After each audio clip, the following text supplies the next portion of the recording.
Hello friends, life on earth channel में आपका स्वागत है। तो आज हम ईसाई मिशन के बारे में पढ़ेंगे और उस समय के ईसाई मिशनरी के समय में जो समाचार पत्र आविष्कार हुआ है उनके बारे में आज पढ़ेंगे। देखेंगे कि उस समय के समाचार पत्र क्या हैं और कैसे विकास हुआ है समाचार पत्रों का। तो देखते हैं दोस्त फ्रेंड्स, ईसाई मिशन। तो देखिए, हिंदी गद्य का निर्माण और प्रसार बोर्ड विलियम कॉलेज के माध्यम से किया जाने लगा। हिंदी गद्य का निर्माण प्रसार बोर्ड विलियम कॉलेज के माध्यम से किया जाने लगा। ईसाई धर्म प्रचार के लिए हिंदी गद्य के निर्माण में योग दिया और बाइबिल के हिंदी अनुवाद का कार्य कलकत्ते पर श्रीरामपुर में स्थापित डेनिश मिशन ने शुरू किया था। तो यह देखिए, डेनिश मिशन। तो पूछा जा सकता है एग्जाम में, बाइबल के हिंदी अनुवाद का कार्य कलकत्ते के में किसने किया था और किस मिशन ने किया था? तो ये है पार श्रीरामपुर में स्थापित डेनिश मिशन ने शुरू किया बाइबल के अनुवाद का। और बाइबल में केरे मार्शल मैन और वार्डनेसन 1799 में इसकी नींव डाली है। तो विलियम केरे मार्शल मैन, वार्डनेसन 1799 में नींव डाली थी। इस त्रयी में केरे की भूमिका सबसे अधिक है, तो महत्वपूर्ण है। तो ये डेनिश मिशन है। तो केरे को गिल क्राइस्ट की हिंदुस्तानी कृत्रिम प्रतीत हुई है, अतः धर्म प्रचार की दृष्टि से उसने इसे उपयोगी नहीं समझा। बाइबल का हिंदी अनुवाद 1811 ईस्वी में विलियम केरे ने किया और प्रेस समाचार पत्र की स्थापना छिटपुट पहले गोवा आदि में हुआ करती थी, स्थानों में हुआ किंतु व्यवस्थित रूप से उसकी शुरुआत कलकत्ता में हुई। चार्ल्स विलिकिंस ने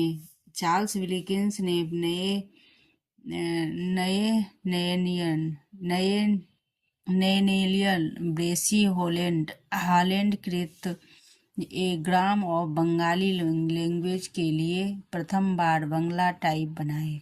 तो चार्ल्स विलिकिंस ने नैयनियल ब्रेसी हॉलैंड कृत ने, ये याद रखना है, ध्यान रखना है ऐसे शब्द कि नैयनियल ब्रेसी हॉलैंड कृत ए ग्राम ऑफ बंगाली लैंग्वेज के लिए प्रथम बार बंगला टाइप बनाए। और रामपुर मिशन के केरी प्रचानन कार्यक्रम की सहायता से टाइप फाउंड्री खोली गई। तो रामपुर मिशन केरी प्रचानन कर्मकार की सहायता से, रामपुर मिशन के केरी प्रचानन कर्मकार की सहायता से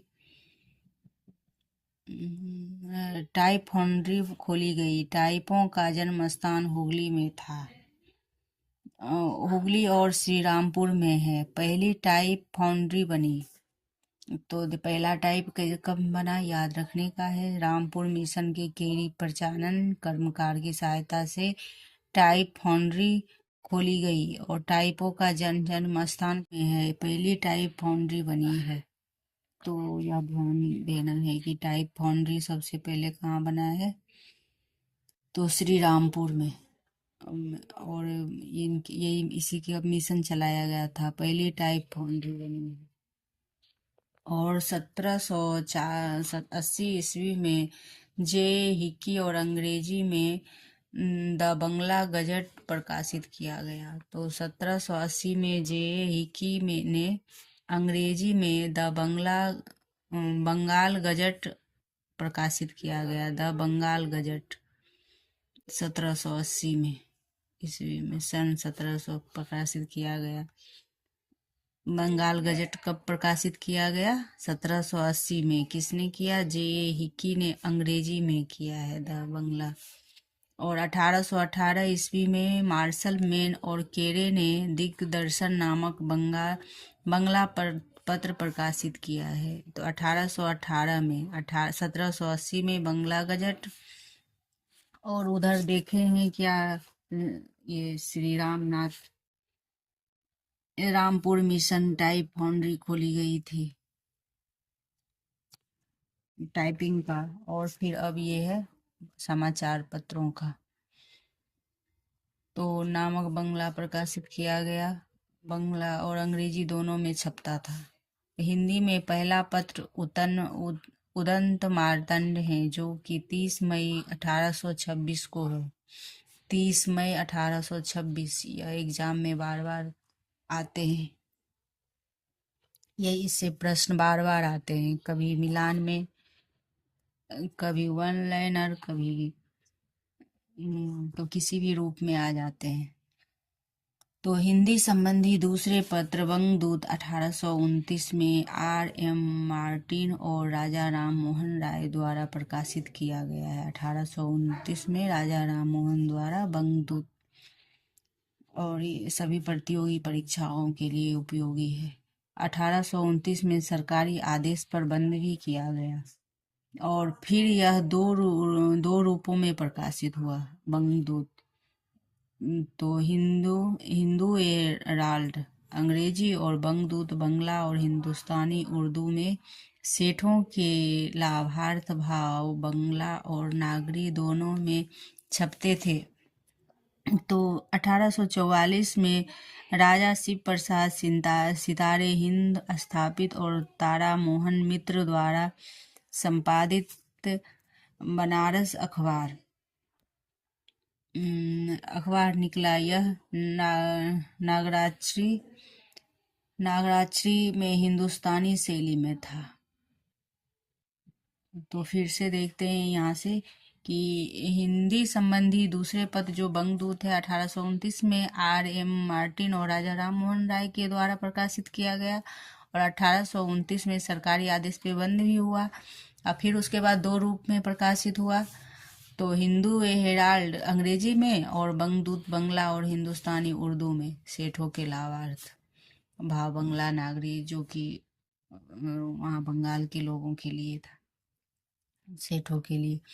फिर 1844 में राजा श्री प्रसाद सितारे हिंद द्वारा स्थापित राजा तारा मोहन मित्र द्वारा संपादित बनारस अखबार निकला। यह नागराक्षरी में हिंदुस्तानी शैली का था। 1855 में सुधाकर तारा मोहन मित्र के संपादक में यह पहले हिंदुस्तानी ढंग का पत्र था, और बाद में शुद्ध हिंदी में मिलने लगा। तो तारा मोहन मित्र के संपादक में यह पहले हिंदुस्तानी ढंग का पत्र था, बाद में फिर शुद्ध हिंदी में भी मिलने लगा। अकबर के समय 1556 ईस्वी में गंग कवि ने चंद छंद वर्णन की महिमा नामक गद्य पुस्तक खड़ी बोली में लिखी थी।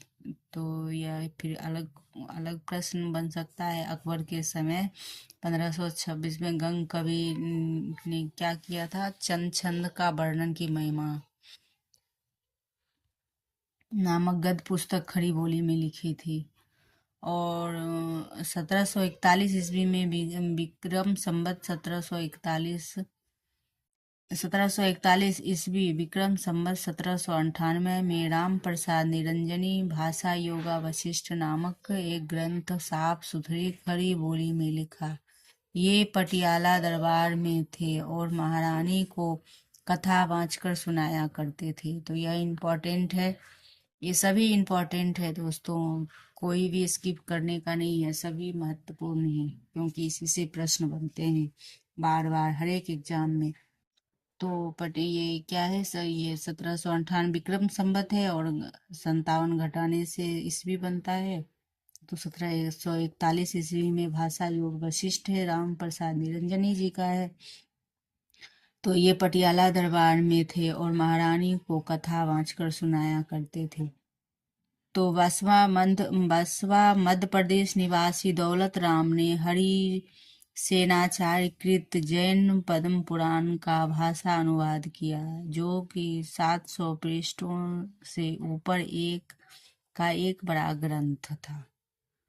तो दोस्तों, इस प्रकार हमने मुख्य तथ्य लाए हैं जो कि बहुत ही महत्वपूर्ण परीक्षा उपयोगी हैं, जो कि एकदम यहीं से एग्ज़ाम में छपते हैं। तो इस तरह के इम्पोर्टेंट चीज़ों के लिए आप लाइक एवं सब्सक्राइब कीजिए, कमेंट कीजिए, तो और भी हम मेन पॉइंट का क्वेश्चन के साथ तथ्य भी लाएंगे।